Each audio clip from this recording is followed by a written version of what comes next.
Isn't spring just such a wonderful season? Because from nothing, suddenly little spocks of colour and all that greenery is starting to emerge. Now, it doesn't all happen all at once, but you can go out every day in the spring and you'll suddenly see something new come out, something new come out. I love springtime. Hello, I'm Rosy Hardy. This is Rosy Hardy Gardening.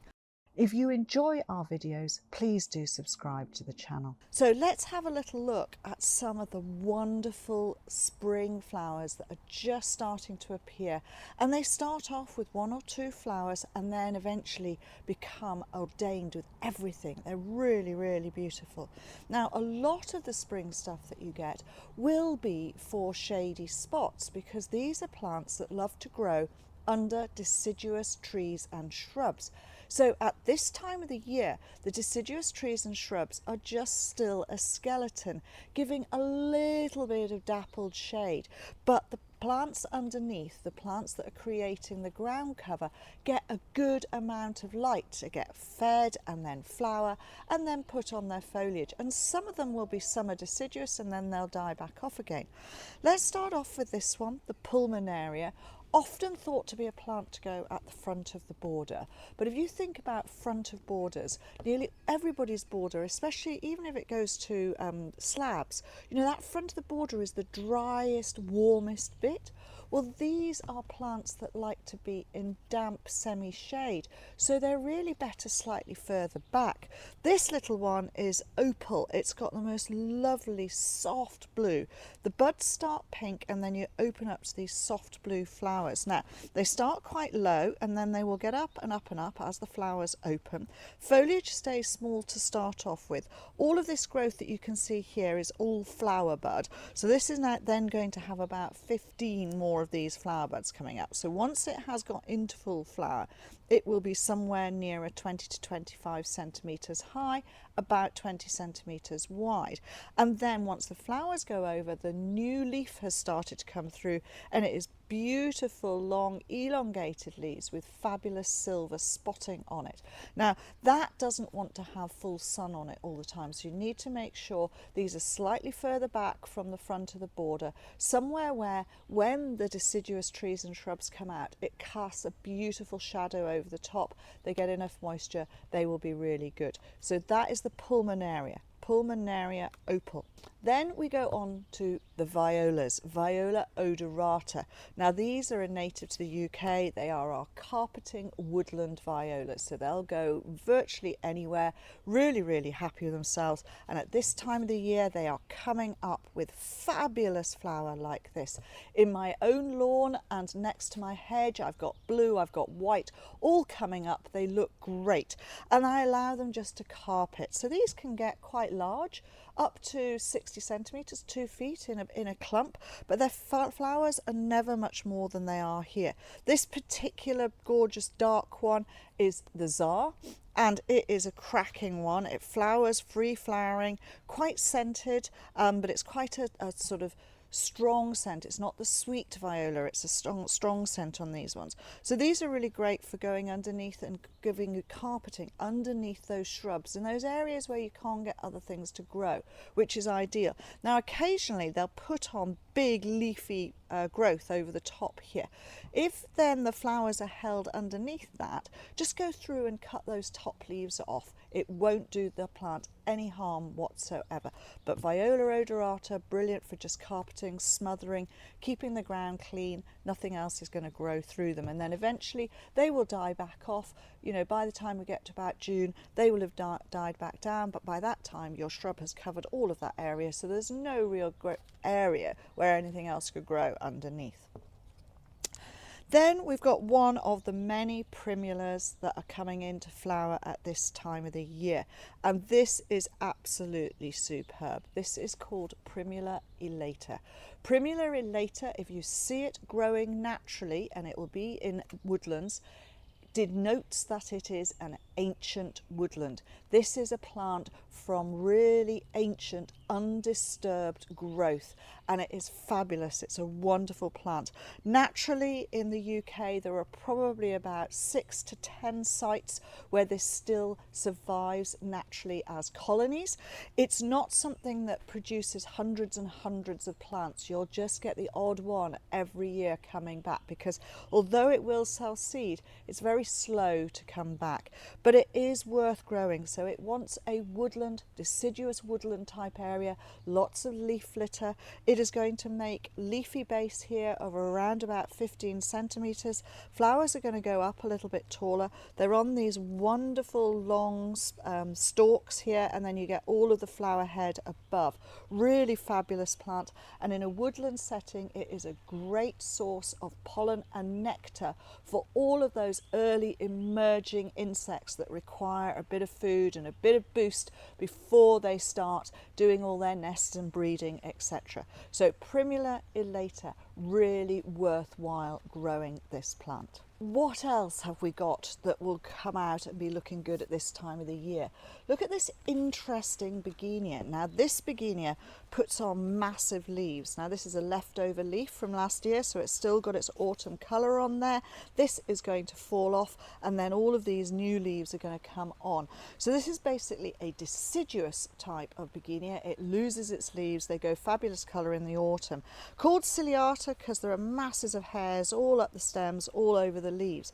But at this time of the year in the spring, from these central nodes come these beautiful flowers, and if you look really close in, it's got pink anthers, which is fabulous. Now the flowers start white and fade to pink, and as they flower so they extend up. They're going to get to somewhere around about 15-20 centimetres in height. Once they finish flowering, then the leaf takes over.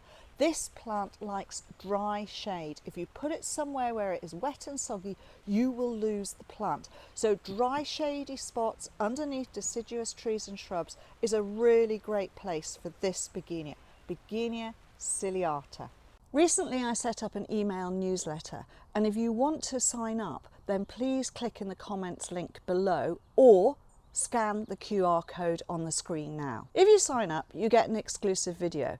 This is a video of me explaining colour combinations and plant combinations in real gardens.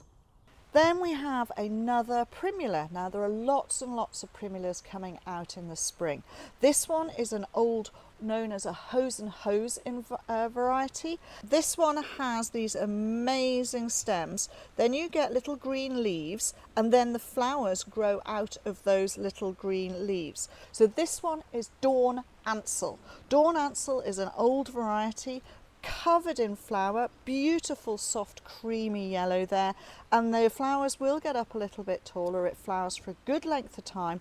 This one wants to be part shade, so this needs a little bit of sun at some part of the day and then into shade a little bit later in the day. So again, deciduous trees and shrubs. It's not going to get huge, it's only going to stay as a small round clump, but it's certainly worth getting because it's completely different from other forms that are out there. Double flowered means it's sterile, but that doesn't mean that there isn't nectar in there for creatures to get. So it's not one for the bees, it's one for moths and beetles to get food from. So you have to remember we need all sorts of different types of flowers to encourage all sorts of different insects for them to be able to eat from. So this one is Primula Dawn Ansell. Then we get a Lamium. Now normally with Lamiums you'd expect them to be carpeting and going around. This one is Brightstone Pearl, and it grows in a slightly different manner. It does spread and it makes a lovely round clump, but its flowers go up and its flowers go quite tall. Beautiful clear soft pink on a soft green foliage. Fantastic plants for the early spring to give you a little bit of height. Sun to part shade for this one. Division is quite easy, and it's really a fabulous thing because it starts early, comes up, gives you a really good show. You can then give it a haircut back, get rid of all of the first flowers. It will put on another growth spurt, and then it will come on and it will do even better and give you another lot of flowers. So it's always worth remembering that a lot of these things will give you a second flower. Foliage will stay there looking quite good. So you can push this to sun part sun into shade. It's a very amenable plant. Lamium, Brightstone, Pearl. So far, all of the ones that we've talked about have been ones for a more shady spot, but there are plants that like to be in much more sunshine. So let's start with the one that is going to get really tall. Now, this is what I mean by going out and having a look at your plants, because this hasn't actually started to open up into flower, but look at this beautiful big bud here. And sometimes when the flowers are in bud, they're just as beautiful as they are when they're fully out. Not only has it got bud there, there's one tucked away here, and then there are lots and lots of buds all waiting in this greenery and growth that is there. So you will see a matrix of the plant about to start. This is Doronicum Harpur Crewe. Now, Doronicum Harpur Crewe is not going to flower at that height. What is going to happen is this stem is going to extend, and it's going to extend, and probably when it's got to around about 20 centimetres, the first flower will unfurl and open. It is a beautiful large yellow daisy, and then it will go on and it will go on and it will go on, and the flowers can end up at somewhere between 60 and 75 centimetres in height. So that is a really good tall flower for early on in the year. Now, it takes it a bit of time to get to that size. Now, I've seen this growing in shady spots in the wild in Greece, which took me by surprise, because where my mother used to grow it in her garden was actually full sun. So it is an amenable plant, so it just depends on where you want to put it. It will go in reasonable soil, absolutely fine. It's going to make a lovely big round. It is divisible, but something which you are going to have fun watching getting taller and taller. And as it gets taller, so the first flower comes out, then the second flower, then it puts on more, and you will have flower for a long period of time at height in the border early on in the year. Doronicum Harpur Crewe. Then, complete contrast, something which is going to make a flat mat, and this is Veronica, and this one is Veronica Bergen's blue, and Bergen's blue is fabulous. Now, if I take all of the growth up like that, you can see it is coming from a small around in the bottom there. That will eventually get bigger as you get a mat in the middle, but these pieces never root down to the ground. So although that's going to scrabble out and maybe get to somewhere around about 45 to 60 centimetres that way, this is not rooting. So once it's finished flowering, you can grab all its arms, give it a haircut, and then you'll have a mat of foliage in the middle for about another month or so, and then it will die back down and reappear the following early spring. The foliage always starts off with this wonderful burgundy coloration here, which contrasts so well with these fabulous electric, gentian blue flowers on the top of this plant. It's a really fabulous thing. It's not very tall, so it's a lovely ground cover, brilliant in a gravel garden, alpine scree, that sort of thing. You know, anywhere where you've got sort of rougher ground. It doesn't need to be in the best soil possible, but it does like full sun to keep that purple coloration, flowering freely now in the early spring. Then something which is a little bit taller and has a completely different style of foliage. This has got grass-like foliage, and this is something called Ipheion. Now, this is Ipheion Alberto Castillo. Beautiful, large, cream, big flowers, and then on the reverse, lovely green lines at the back. So wherever you see the plant, it's of interest. So even if you're looking at the backs, it's of interest. If you're looking at the front, you see the front. Really, really beautiful. Foliage comes up a little bit, but the flowers are always held above. This is a native to Brazil, Argentina, Uruguay. It's a really wonderful thing. It's got little bulbils at the bottom which will pull themselves down into the ground.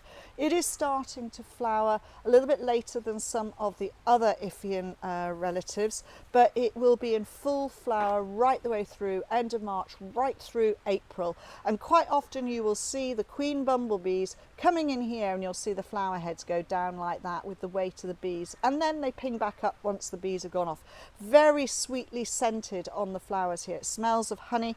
Foliage, if you crush it, is a little bit allium-y, so that means it doesn't tend to get eaten by the slugs and snails as much. Now, this is going to come up, put its foliage up, February, March, flower, end of March, April. Once you get to April, everything will go yellow. It will die below ground level and you won't see it again. Full sun, free draining soil, it's really happy in those sorts of conditions. I love this plant. Again, it's one of those ones, foliage comes up and then you wait and wait and wait and then suddenly it's in full flower. Beautiful. Ipheion, Alberto Costello.